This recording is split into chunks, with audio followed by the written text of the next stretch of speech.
Hampi traces its roots back to the days of the Ramayana and was the capital of the Vijayanagar Empire in the 14th century. That's quite a history, heritage and legacy. In the automotive world, Mercedes-Benz GLC SUV also enjoys quite the legacy, and since its first launch globally in 2016, company has sold over 26 lakh units.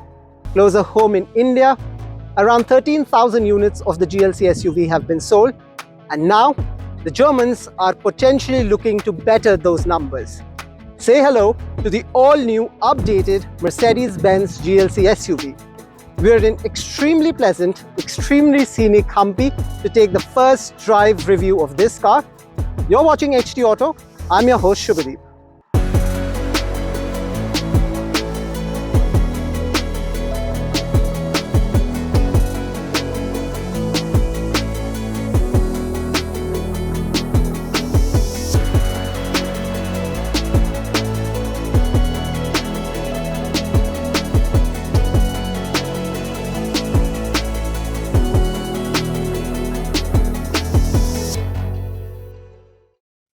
Overall, in terms of proportions, the new model is larger than the preceding model. That's specific to its overall length and the wheelbase. But even in terms of its styling elements, some tweaks have been made to the new GLC. Like for example, the headlights almost seamlessly merge into the front radiator grille, and the underguard that you see at the bottom is now in chrome. The same underguard finish in chrome makes its way to the back as well, where there are also LED taillights with a three-dimensional look. What's also new and quite appealing are these nice alloy design on the 19-inch wheels, as well as this new Nautic blue shade. Overall, Mercedes has made as many as 5 body color options available on the GLC, and on the inside, there are 3 upholstery shades to choose from as well. On the topic of the upholstery and the cabin, let's show you what the GLC now offers inside. Now step inside the new GLC and there are many elements that are familiar or would be familiar, and some that are updated or absolutely new. Now for example, take this vertically oriented infotainment screen. It was there in the preceding model and is present on many new age Mercedes models as well. But what the company has done inside the GLC is that the interface has been updated entirely. Thankfully, there is also support for wireless Android Auto and Apple CarPlay. I say thankfully because I inherently have not ever liked the navigation system that comes by default inside the MBUX system. The wireless Android Auto and Apple CarPlay interface is familiar to me, and therefore it's a nice addition to have. On top of the infotainment screens are 3 AC vents. There is one big AC vent on either side of the vehicle, and in fact the stretched dashboard design is quite pleasing, quite luxurious, quite premium. And I say all of these 3 things because of these vertical oriented lines that you see here, a clear inspiration from the Maybach models. Now even the center console here is nicely done. In fact, the finish that you see here, Mercedes tells us, is an anti-scratch finish. So therefore you can't really damage it with keys and nails and whatnot. So that's again a great thing. The driver display is something that we've seen in previous models. Again, nothing unique, nothing very spectacular about it. It's nicely done. It's of course all digital, so good job on that count. The 3-spoke Mercedes steering wheel with all the mounted controls is again would be something that's familiar to someone who already has at least one Mercedes back in their garage. Coming to storage options, there is storage option under the central armrest, some storage space on all the 4 doors, and there are 2 cup or bottle holders depending on the size of the bottles inside this section on the center console itself. Now because we are here, there is support for wireless phone charging for compatible phones, but if your phone does not support wireless phone charging, you also get 2 Type-C charging points here, 2 more in the central armrest and 2 more at the back. Now having all of these charging ports is great, but well, I'm a little old school, so I would have liked the conventional USB ports, at least one of them, to be included as well. Look above and there is a ginormous panoramic sunroof which can be controlled through this section right here. So you can open and shut at just a slide of the finger. So that's also pretty great. All around the car, there is an ambient lighting system, pretty par for the course actually for luxury vehicles, and this is now also making its way into mass market vehicles as well. As far as your seating position is concerned, you get, of course, electronically adjustable front seat and the driver's seat with memory function. There is nice amount of bolstering, especially the side bolstering, something that Mercedes has always excelled in. And there's a nice view, commanding view of the road ahead. Now, GLC is one of those SUVs that is both driven by the owner as well as chauffeur driven. So if you're someone who wants to look at the GLC as a car where you can just plonk yourself to the back, there may be some very interesting aspects there as well. The GLC is quite a spacious SUV, and the new GLC actually builds on that strength. There is that minor bump up in the wheelbase which translates into a little bit more of knee room. This seat is positioned quite far back because that's how I like to drive my car, and yet I have quite a decent amount of knee room. Leg room is also great.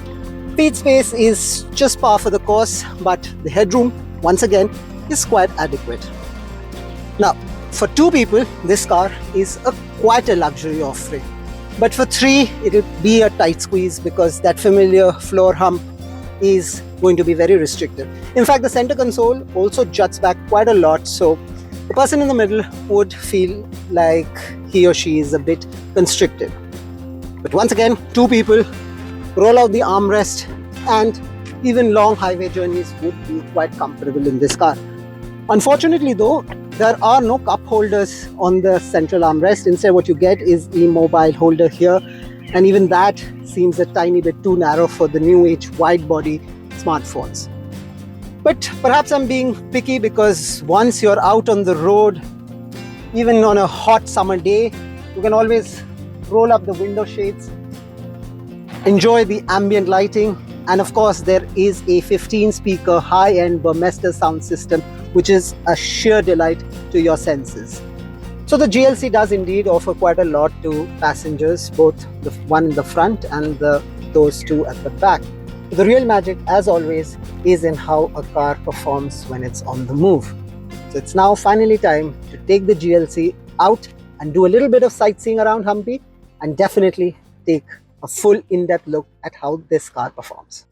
Now, the great thing about driving most Mercedes vehicles is the fact that even before you start or even get inside the car, you can use the Mercedes Me app and check all the parameters of your vehicle. So I've downloaded the app, paired this particular unit to the application, and it's now showing me all the information related to the vehicle. Like, for example, the trip data is shown here, the tire pressure, the service reminder is set as well, and the economy display mode is here as well. It's also showing me that the vehicle is currently unlocked, which it is because I'm sitting inside. So again, technology is making its way big time into modern day vehicles, and Mercedes is very determined to make the most of it. But of course, as we always strongly suggest, put your phone away when you're about to drive. So that's exactly what we're going to do. And let's get the GLC moving.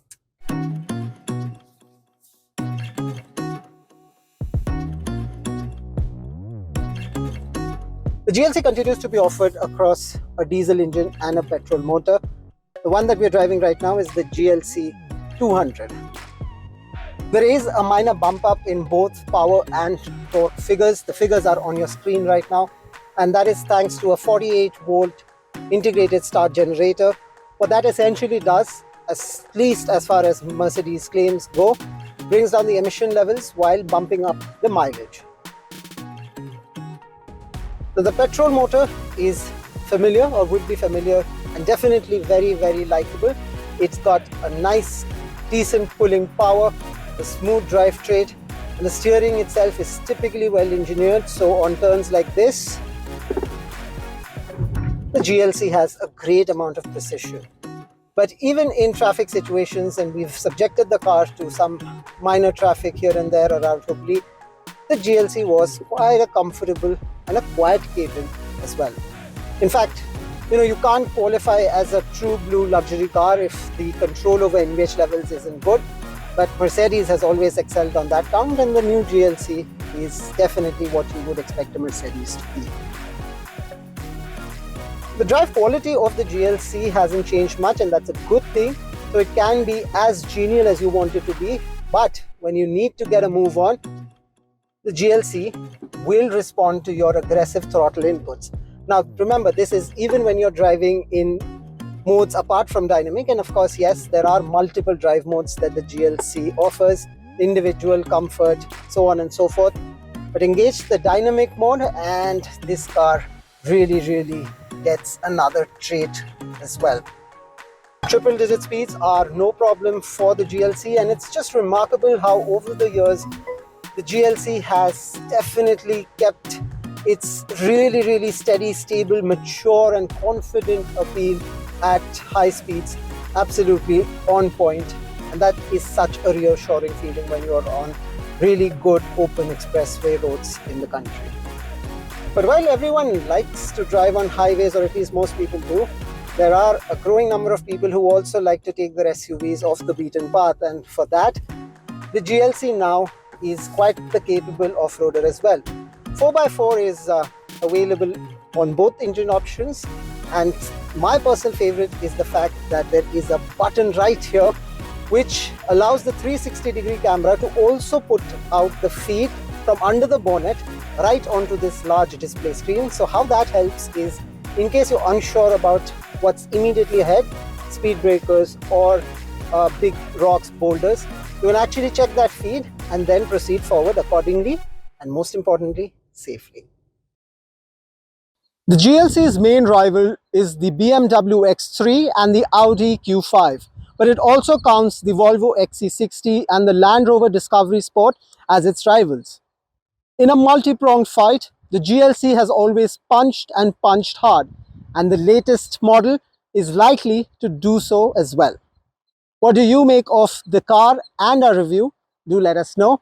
And as always, do not forget to check out our in-depth written review as well for all the intricate details of the latest Mercedes-Benz SUV. For now though, that's all the time we have. Thank you for watching, and always drive safe to stay safe.